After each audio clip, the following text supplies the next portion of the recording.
Hey, what's up YouTube? This is Engineer Gaming, and this is our first monster guide covering Behemoth. Now, since this is our first one, I'll go over the structure of it. First, we'll be doing the video tutorials like always. Then we'll move on to his abilities, where we'll show off some demonstrations of each one. Then we'll move on to general tips, then to how to deal with each specific class of hunter, and then on to builds that we like to use. Behemoth is huge, heavy, and extremely powerful. Smell to highlight nearby hunters and wildlife. Melee attacks are effective at close range. Eat to gain armor and evolve. Behemoth can climb almost any surface. Roll to travel faster. This ability recharges over time. Lava bombs cover any area with burning cinders. Tongue grab pulls a target to the monster's location. Fissure travels over the terrain, scalding anything in its path. Rockwall creates a huge barrier, trapping a target or shielding the monster from damage. Behemoth cannot fly or leap, so plan your route carefully. You cannot climb when rolling, so look for long, continuous paths.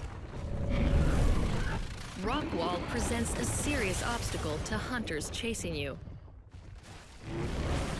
You are the slowest of the monsters, so if you need to change targets quickly, try rolling briefly. Your Rockwall can separate a hunter from his team, so you can focus on one target. The wall protects you from the other hunters for a little while. Tongue grab can snatch a jetpacking hunter from the air. It'll bring them right to you. Your lava bomb can seal off paths you don't want the hunters to use. Fissure will climb over terrain and obstacles, damaging hunters who might be out of reach. Now I'm going to talk about Behemoth's abilities a little bit. First up, we're going to cover his lava bombs. You got to hold down the button to aim them, and then once you let go of that, you're committed there. There's no adjusting the aiming as he's actually going through the motion of it. For tongue grab, you want to be careful around corners to not get a wall within the radius of the tongue grab, otherwise you'll hit the wall and it'll stop. Also, if someone is within range or within the aiming of the tongue grab, they'll have like little bubbles swim around them. You'll be able to see that easier later on in some clips. And then Fissure, it can now be aimed until you hit the ground. So once you go through the animation of Behemoth lifting his arms up, you can still spin him around until his hands actually hit the ground and you see the Fissure come out. Then we have Rockwall. This can be the most trickiest one. The wall will only spawn on the same elevation as the red dot is put on. So if you call it in a very small area and then there's a slight elevation change on one part, where the elevation changes, the wall won't spawn. It'll only be within the range that's at the same elevation.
Now for some general tips as Behemoth. First off, combo your abilities. All of Behemoth's abilities work really well comboed together. You can get downs very, very quickly with them. We got some examples here. If you Fissure, tongue grab, and melee, and then tongue grab, Rockwall, and just essentially do anything after that. Now these are just examples. You can mix them up. Like you could tongue grab, then Fissure, then melee, or you could Rockwall and then tongue grab them even closer, whatever you want. Also, this kind of goes for every monster. Always isolate whoever you're trying to down. It's the easiest way to get them down.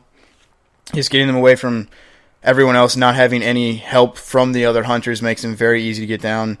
For Behemoth, rolling when fighting is crucial. It helps you close the gap a lot quicker, especially if you're tranked or stasised. Those effects don't affect you as much when you're rolling opposed to just walking. Plus, you're slow at walking anyway, so using rolling gets you there faster. Plus, it goes you directly into a heavy melee right after the roll, so that makes it a lot easier to get off more damage quicker.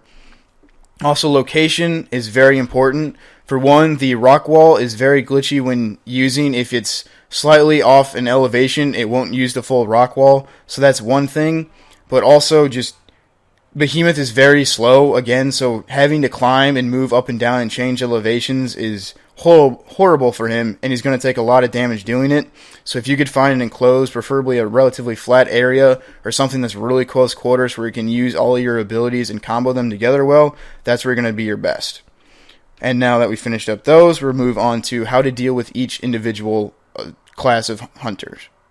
First of the classes is going to be Assault. The best way to deal with Assault is to attack him enough to where he uses his personal shield and then just kind of forget about him, move on to someone else. If you can get him down, that's great, and try to block off Assault so you can protect yourself from damage. Then once that shield is gone, that's when you can go back and actually focus on getting Assault down. And hopefully the damage you dealt to someone else will be enough of a distraction to keep like support or medic dealing with them instead of trying to help keep support stay alive so you can get an easy down on them.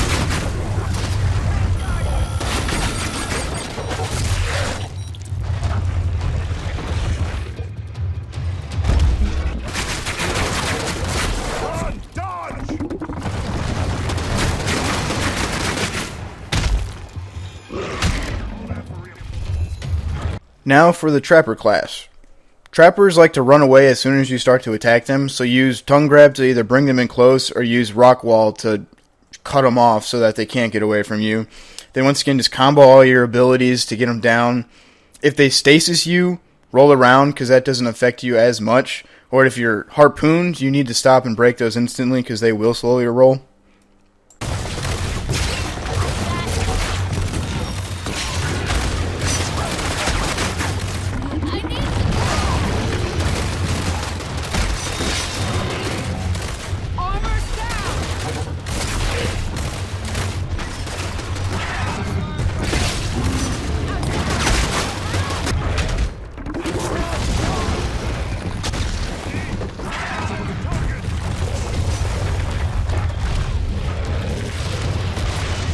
Now for dealing with support. Support is usually one of the easier classes to get down. The only thing you need to worry about is them trying to cloak away. But luckily you have tongue grab, which will reveal them with kind of like little bubbles that form around them, and that'll reveal where their position is. Also, usually when they do cloak, they're pretty low health, so if you can tongue grab them in, usually one more melee will do it to get them down. Also, if they're shielding someone, just fight through the shields. They're relatively easier to take down opposed to just stopping and then going to fight someone else because they can also just change who they're shielding anyway. So it's best just to fight through the shield till it breaks.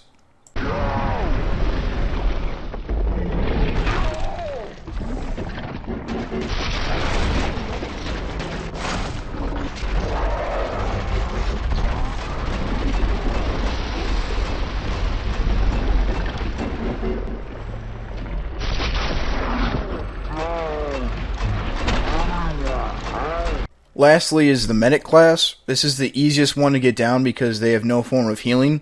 So just make sure that you keep them near you so you can hit them. So just tongue grab them in or use the Rockwall to keep them from getting away. If you're dealing with a Lazarus, then that's going to be a little bit more of a harder one to fight since he's going to be hiding. So if you can't find him to get him down first, get someone else down to then draw that Lazarus out.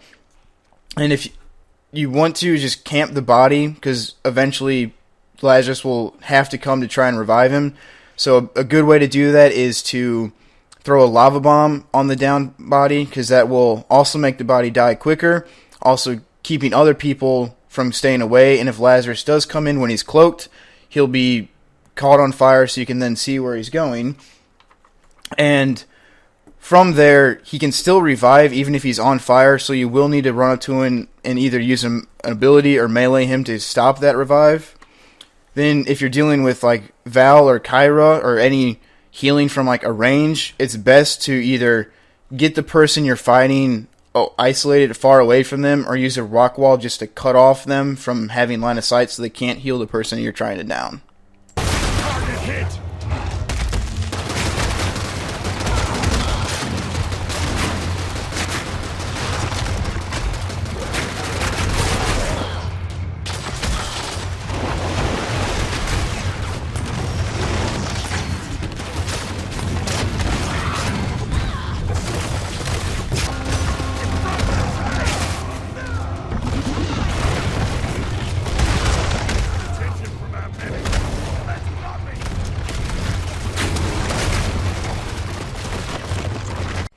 Alright, now for our builds that we recommend. First up is our damage build. This is probably going to be the hardest one to use because there's no evasion at all. You're allowed tongue grab, and that's about it, but that's more to bring them closer to you rather than keeping them away from you. But we picked these abilities just for the fact that they do the most damage, and we picked ability cooldown because Behemoth is strong enough as it is. He doesn't need the extra damage buff, but having the ability cooldown allows you to cycle through your abilities a lot quicker and can allow you to do more damage that way. Next up is our mobility build. We picked stamina recharge as our perk for this one because it'll allow you to be rolling about 95% of the time, and a rolling Behemoth is much better than a walking Behemoth. And we put 3 points into Fissure right off the bat because with that and the stamina increase, you can very quickly navigate the map and use your Fissure ability on all the wildlife to essentially get all of your evolution points very quickly, so you can get to stage 2 before the hunters ever spot you at all. And then going into stage 2 and stage 3, you level up some more evasion perks like Rockwall and Tongue Grab to help you navigate more easily, not have to worry about if you do get caught, and those all combo very well so that if you do get domed, you can still do a significant amount of damage to get free. The last build we recommend is kind of a mixed build between the damage and the speed. So we gave you stamina as the perk because it'll allow you to navigate more quickly, and having 2 points in Fissure off the bat will make it easy for you to get to stage 2 very quickly, and if the hunters do kind of get on you, you can still use the rock wall to help block their path and to allow you to escape a little bit easier. And once you get to stage 3, you'll have 4 abilities, so you won't need the ability cooldown like for the damage build because you'll just be able to cycle through them so effectively. And since Behemoth's abilities all combo very well off each other, it's pretty good to have all of them at your disposal. And having Fissure maxed out at 3 and then 2 in all the others, it makes all of them fairly useful, opposed to only having one with 1 point, making it almost obsolete and not really useful. Well, that wraps up our first monster guide. Let us know what you guys think of this Behemoth guide. If there's anything that we missed, let us know in the comments who you want to see next. Also, if you'd be interested in watching the actual games we have for Behemoth, since this one's not really gameplay heavy, we can upload those too if you want. Thanks for watching.